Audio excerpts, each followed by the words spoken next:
Inside a massive cosmic auditorium, the Father of the universe stands at a simple podium.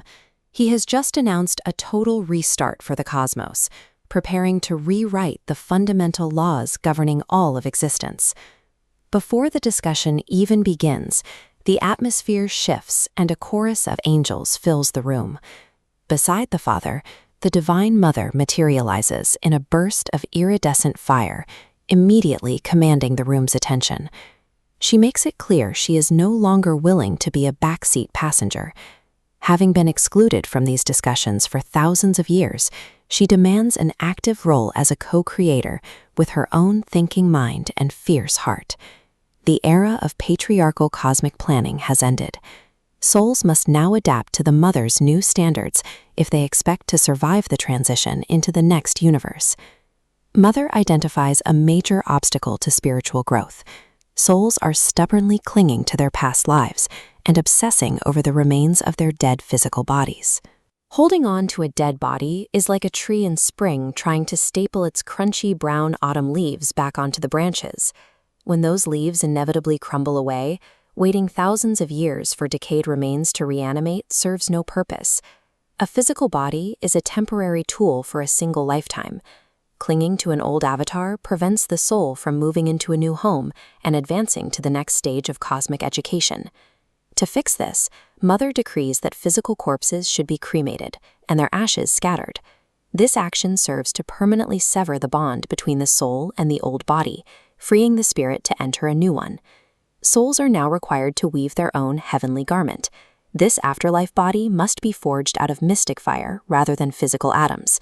The Father supports this new requirement, stating that the kingdom of heaven needs clothed, qualified executive spirits to function, not souls who have failed to prepare a permanent body for themselves. Entry into the higher realms requires a soul to have actively forged its spiritual character.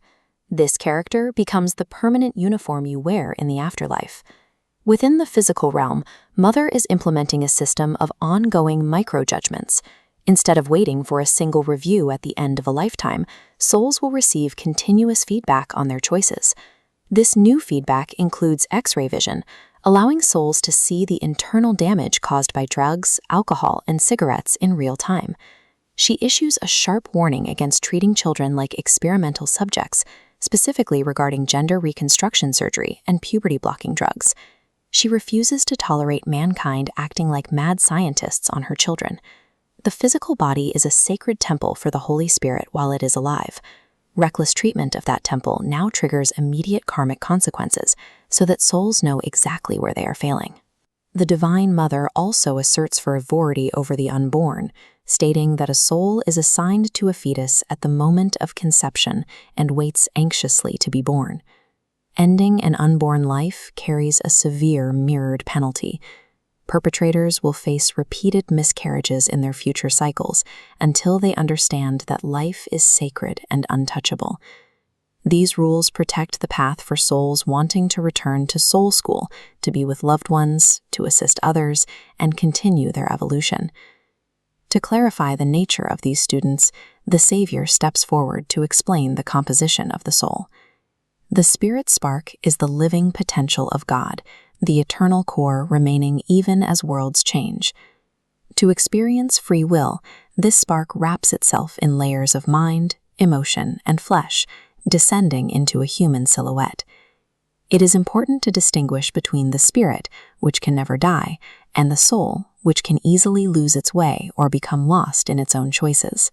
While your core is divine, your daily conduct in the physical body determines whether your soul succeeds in its earthly mission. The final, ultimate exam of soul school arrives when a spirit acquires and wields power over others.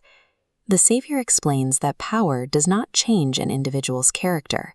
Instead, it acts as a massive amplifier of their existing personality and tendencies. Authority causes hidden, darker traits, like narcissism and sadism, to show up more clearly. When the ego is threatened, these traits multiply and overtake the individual. Safely holding power requires invisible attributes like justice, truth, humility, service, compassion, and love. These are the guiding lights of a successful life.